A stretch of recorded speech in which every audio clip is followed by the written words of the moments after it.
अध्याय 2 श्लोक 64 और 65। आज हम इन्हीं श्लोकों के बारे में बात करेंगे। पिछले श्लोक में हमने जाना कि अगर जिस व्यक्ति की इंद्रियां संयमित नहीं होती हैं, जिसकी इंद्रियां बाहर की ओर भाग रही होती हैं, उसका पतन हो जाता है।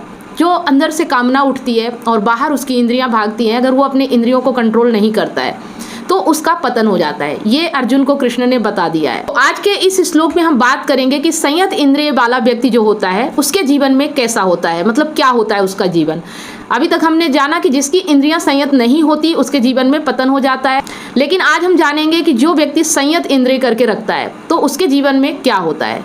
आज उसके जीवन के बारे में जानेंगे। श्लोक 64 में कहते हैं, जो व्यक्ति राग, आसक्ति और द्वेष से रहित होकर विषयों में इंद्रियों को लगाता है और आत्मा को बस में रखता है, वह शांति प्रसाद को प्राप्त करता है। मतलब जो व्यक्ति राग और द्वेष, जो झगड़े, लड़ाई, द्वेष होते हैं, अगर इन सब चीज़ों से मुक्त होकर अपनी इंद्रियों को विषयों से हटाकर आत्मा में लगाता है, आत्मस्थ हो जाता है, उस व्यक्ति को प्रसाद के रूप में शांति मिलती है।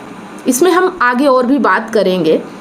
श्लोक 65 में कहते हैं, शांति प्राप्त होने पर सभी दुखों का नाश हो जाता है, प्रसन्नचित्त व्यक्ति की बुद्धि शीघ्र ही स्थिर हो जाती है। तो जब ऐसे व्यक्ति को शांति मिलती है तो उसकी बुद्धि स्थिर हो जाती है और वो फिर आनंद को प्राप्त होता है। तो क्या है ये आनंद, क्या है शांति, क्या है संयत बुद्धि, तो इस बारे में आज हम बात करते हैं। तो यहाँ पे अर्जुन को समझा रहे हैं कि तुम्हारी जो इंद्रियां हैं वो बाहर को भाग रही हैं। तुमने सिर्फ देखने को बोला, मेरा रथ युद्ध भूमि के बीच में ले जाकर खड़ा कर दो, और देखने मात्र से अर्जुन तुम्हारे साथ क्या क्या हो रहा है, तुम किन किन चीज़ों में फंस चुके हो। और यही आम मनुष्य के साथ भी होता है। तो अपनी इंद्रियों को अपनी ओर खींच लेना, बस में कर लेना बहुत अच्छी बात होती है, लेकिन इतने में काम नहीं चलता है, क्योंकि जो अंदर की कामनाएं होती हैं वो ख़त्म नहीं होती हैं। तो कामनाएं कब ख़त्म होती है? जब आत्मस्थ हो जाता है। तो अहम होता है जो प्रकृति की ओर भागता है और वो सोचता है कि प्रकृति से ही उसे शांति मिल जाएगी, मुक्ति मिल जाएगी। लेकिन अगर अहम आत्मस्थ हो जाता है तो प्रकृति में जो हम जबरदस्ती इंद्रियों को संयमित करते हैं वो हमें फिर नहीं करना पड़ता। फिर ये देखना पड़ता है कि अहम का मालिक कौन है, क्योंकि देखिए या तो कोई ना कोई मालिक होना ही है, या तो प्रकृति मालिक होगी या तो फिर आत्मा मालिक होगी। तीन ही होते हैं, आत्मा, अहम और प्रकृति। तो यहाँ पे अहम जो है वो प्रकृति की ओर भाग रहा है शांति पाने के लिए, लेकिन ऐसा होता नहीं है। तो इस चीज़ को यहाँ पे हम थोड़ा उदाहरण सहित समझते हैं कि मान लीजिए जैसे आपके पास एक कुत्ता है, अगर उस कुत्ते के गले में आपने पट्टा डाल रखा है तो वो बहुत आज़ादी से विचरण करता है। मान लीजिए आपके पास एक छोटा कुत्ता है, लेकिन बड़े शहर में बड़े बड़े कुत्ते जो पाल के रखते हैं, विदेशी कुत्ते होते हैं, वो उनके ऊपर भी भौंकने लगता है, उनसे भी डरता नहीं है, क्योंकि उसके गले में आपने पट्टा डाल रखा होता है और वो मुक्त होता है। मतलब उसे ये डर नहीं होता कि अब उसका कुछ कुत्ते बिगाड़ सकते हैं। उसी तरह से इंसान भी होता है, जब उसको आत्मा का साथ मिल जाता है, जब वो आत्मा का दास हो जाता है, जब वो आत्मस्थ हो जाता है, जब इंद्रियां आत्मा में संयत हो जाती हैं, फिर वो प्रकृति में बहुत ही स्वच्छंद विचरण करती हैं। फिर उसे उस इंसान को डर नहीं होता है, उसे जबरदस्ती अपनी इंद्रियों को संयमित करने की जरूरत नहीं होती है। ये तब तक होता है जब तक वो आत्मस्थ नहीं होता है, तब तक उसे अपनी इंद्रियों को कछुए की तरह, जैसे कछुआ अपने खोल में अपनी इंद्रियों को समेट लेता है, उसी तरह से मनुष्य को भी जबरदस्ती संसार से अपनी इंद्रियों को हट करके अपने बस में करना पड़ता है। लेकिन जब वो आत्मस्थ हो जाता है तो उसे फिर इंद्रियों को बस में करने की जरूरत नहीं पड़ती है। अब उसका मालिक आत्मा हो चुका है। मतलब आत्मा मालिक है या प्रकृति मालिक है? आत्मा का मतलब होता है सत्य, कृष्ण। आत्मस्थ हो जाना मतलब सत्य के साथ हो जाना, सत्य का दास हो जाना। और प्रकृति होती है जो आपका मन है, इंद्रियां हैं, या जो भी आप उपयोग कर रहे हो या जिसकी ओर ये भाग रहा है, वो सब प्रकृति में आता है ना। तो अहम हमेशा प्रकृति की ओर भागता है। लेकिन जब वो आत्मस्थ हो जाता है, मतलब वो जब देख लेता है कि मेरे अंदर जो कामना उठ रही है वो कामना कहाँ से आ रही है, और जो सामने है वो मेरे कामना का ही प्रक्षेपण है, मतलब जो मैं सोच रहा हूँ वही बाहर है। तो जब उसे ये चीज़ें समझ में आ जाती है ना, तो वह आत्मस्थ हो जाता है, जैसा कि हमने पिछले श्लोकों में बात किया था। तो यहाँ पे समझने की ज़रूरत है कि जब एक छोटा कुत्ता है, उसके गले में अगर मालिक का पट्टा है तो वो स्वच्छंद, रस्सी है तो वो स्वच्छंद होकर विचरण करता है। लेकिन अगर वही मालिक छोड़ दे तो वो कुत्ते उसे चीर फाड़ डालेंगे, चला जाएगा इस दुनिया से, वो स्वच्छंद घूम नहीं पाएगा। इसी तरह से मनुष्य भी जब प्रकृति के साथ चलता है ना तो डरा डरा रहता है, वो किसी भी चीज़ का आनंद नहीं ले पाता है। लेकिन जब वह आत्मस्थ हो जाता है तो वह स्वच्छंद होकर विचरण करता है, फिर भी उसे कोई डर नहीं होता है। लेकिन ये सब होता कैसे है? एक चीज़ यहाँ पे और मैं उदाहरण देना चाहूँगी आपको कि मान लीजिए एक समुद्र है, पानी से लबालब भरा हुआ है, अब उसमें आपको नाव लेके उस पार जाना है। तो ये जो समुद्र है, सागर है ना, ये पूरा संसार है, और जो नाव है वो आपका अहम हो गया। अब उसमें आपको आत्मा की ओर जाना है, संसार पार करके आपको आत्मा की ओर जाना है। तो क्या करना पड़ता है कि नाव को आपको पानी में ले जाके उसे पार करना है, पर पानी को नाव के अंदर नहीं आने देना है। जब तक आप पानी को नाव के अंदर नहीं आने देंगे तब तक आप पानी का भी आनंद लेंगे, नाव भी अपनी गति से आगे बढ़ेगी और आप समुद्र को पार कर जाएंगे। उसी तरह से ये संसार होता है, जब तक आप इस संसार में भोग विलास करते हो ठीक है, लेकिन अगर वो आपके मन में आ गया, अंदर आ गया, समा गया, संसार ही संसार दिन भर दिख रहा है, आपको सत्य का बिल्कुल ज्ञान नहीं है, तो समझ लो कि आपका पतन होना निश्चित है। तो कुछ लोग ऐसे भी होते हैं जो कि सागर में उतरते ही नहीं है। वो सोचते हैं कि सागर में जाने से पानी हमारे अंदर आ जाता है और हमारा पतन हो जाता है, तो हम दूर से बैठ के ही मजे लेंगे। तो वो सिर्फ दूर बैठे ही देखते रह जाते हैं, लेकिन कभी समुद्र को पार नहीं कर पाते हैं।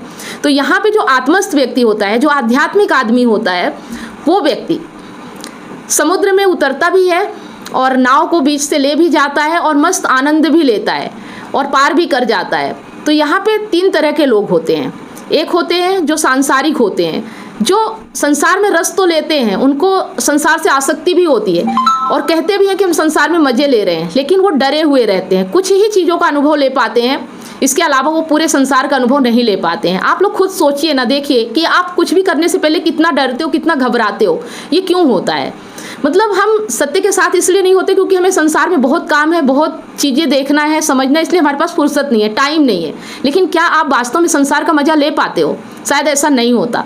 और कुछ ऐसे होते हैं, महात्मा लोग होते हैं, जो कि संसार में उतरते ही नहीं है। संसार में कहेंगे कि इस चीज़ को हमने टच नहीं किया, हमने शादी नहीं की, या औरतों को आज तक हमने छुआ नहीं, आत्मा बन जाते हैं। और उनसे अगर पूछा जाए ना, तो वो यही कहें, हम तो बड़े शुद्ध हैं, बड़े अच्छे हैं, हम तो कभी संसार में पढ़ते ही नहीं हैं। और संसार में जो पड़ा हुआ है ना, उसको हमेशा गाली देते रहते हैं कि तुम्हारा सर्वनाश हो जाएगा, तुम पतन को प्राप्त होगे, तुम्हें नर्क भोगना पड़ेगा। ऐसी ऐसी बातें वो करते रहते हैं। कहते हैं साधु, और साधु हर कोई नहीं, जो आध्यात्मिक होते हैं ना, वो ऐसे नहीं होते हैं, जो त्यागी होते हैं। मतलब जो बिना जाने, बिना ज्ञान के, सबको देख के कि हाँ संसार अगर बुरा है तो इसे त्याग दो, ऐसा सोच के वो त्याग देते हैं और कभी संसार का रस ही नहीं ले पाते। क्योंकि संसार में अगर आप आए हो ना और संसार का आनंद नहीं ले रहे हो, तो ये भी एक दुख की बात है कि आप संसार को जानते नहीं हो। संसार में जानना भी है, संसार में भोगना भी है, क्योंकि आपका जो ये शरीर है ये बिना संसार के नहीं चल सकता है। तो आपको संसार में उतरना भी है, लेकिन अपने मन के अंदर सिर्फ सत्य का ही वास होना चाहिए। कामना सिर्फ ऊंचाइयों को छूने की होनी चाहिए, मुक्ति की होनी चाहिए। अगर संसार आपके अंदर घुस गया, आपके मन में दिन भर संसार चल रहा है, कामनाएं चल रही हैं, तो वो कभी भी आपको मुक्त नहीं होने देंगे। ये संसार कभी नहीं चाहता कि आप मुक्त हो जाओ। लेकिन अहम को जब ये समझ में आने लगता है कि आत्मस्थ होने में ही वो स्वतंत्र हो सकता है, वो आनंद ले सकता है, तो फिर वो आत्मस्थ होता है। और आत्मस्थ होने की एक प्रक्रिया होती है, जैसा कि अभी हम पिछले श्लोकों से बात करते आ रहे हैं, कि जैसे कि आध्यात्मिक आदमी का एक स्वरूप होता है लोगों के मन में, कि आध्यात्मिक आदमी वही होता है जो सब कुछ त्याग देता है। वो आध्यात्मिक आदमी नहीं होता है, वो त्यागी कहलाता है। और वो अंदर ही अंदर चलता रहता है, अंदर ही अंदर उसके बहुत कुछ चलता रहता है, लेकिन वो किसी को कह भी नहीं सकता, क्योंकि उसने एक ठप्पा लगा लिया है त्यागी का। क्योंकि वो आवारा कुत्ता होता है, और अगर वो पोहे वाले के पास जाता है तो उसके पास एक डंडा होता है और वो डंडे से पीट देता है, डर भी होता है। उसी तरह से आम मनुष्यों की भी हालत होती है। इसमें हमें समझने की ज़रूरत है कि आत्मस्थ होने के बाद हमें कितनी स्वतंत्रता मिल जाती है। फिर हमें ज़बरदस्ती अपने इंद्रियों को कंट्रोल करने की ज़रूरत नहीं होती है, क्योंकि अब हमारा मालिक सत्य हो जाता है और वो हमें कभी भी गर्क में गिरने नहीं देगा, कभी भी हमें ऐसा कुछ नहीं करने देगा जिससे हमारा पतन हो जाए। समझा रहे हैं अर्जुन को कृष्ण, यही बातें समझा रहे हैं। जो संयत इंद्रिय हो जाती है, जो इंद्रियां आत्म संयम हो जाती हैं, जिनका अपने आप में संयम हो जाता है, जो आत्मा के चलाए चलने लगती हैं, वही व्यक्ति आनंद ले सकता है जीवन में। तो देखिए, अभी आपने बात की कि जो इंसान होता है, जो अगर वो सत्य का साथ ले ले, तो सत्य का साथ लेने के बाद वो संसार में स्वच्छंद रूप से विचरण कर सकता है, मतलब भोग सकता है चीज़ों को। तो इसमें अंतर क्या रह गया? एक तरफ तो श्री कृष्ण बोल रहे हैं कि भोग विलासी इंसान को बर्बाद कर देता है, दूसरी तरफ वो खुद ही बोल रहे हैं कि अगर मेरा साथ ले लिया, सत्य का साथ ले लिया, तो तुम फिर जो करो वो तुम्हारे सही होगा। दूसरी तरफ एक आम आदमी भी वही काम करे और एक जो सत्य के साथ है वो आदमी भी वही काम करे, तो काम तो एक ही कर रहे हैं, तो परिणाम एक ही निकलना चाहिए। तो फिर ऐसा क्यों है कि जो एक आम आदमी है वो डरा हुआ रहता है और जो सत्य के साथ आदमी है वो उसका आनंद लेता है? ऐसा क्या होता है? देखिए, जैसे हमने एक उदाहरण दिया था ना यहाँ पे अभी, कि नदी के बीच, समुद्र के बीचों बीच नाव लेके निकल रहा है जो व्यक्ति, तो वो नौका विहार का बहुत आनंद लेता है ना, क्योंकि उसके पास चक्कू होता है जो उसको पानी में नाव को खेने का काम करता है। वही है सत्य, है ना, जो संसार में आपको पार लगाने में काम आता है। तो अगर समुद्र में आप जब तक मज़ा ले सकते हो, आनंद में रह सकते हो, जब तक समुद्र का पानी आपकी नाव में नहीं आ जाता, है ना। लेकिन अगर वही समुद्र का पानी आपके नाव में आ जाए तो क्या होगा? डूब जाएगी ना, डूब जाएगा। तो सेम वही सिचुएशन होती है कि संसार में आप संसार का अनुभव तो ले सकते हो, भोग भी सकते हो, लेकिन तब तक जब तक आपके मन में राम है, सत्य है। राम का मतलब जो जीवन का केंद्र है, केंद्र में जो है वहाँ सत्य होना चाहिए, है ना। वहाँ आप आत्मस्थ होने चाहिए, आत्म संयम होना चाहिए।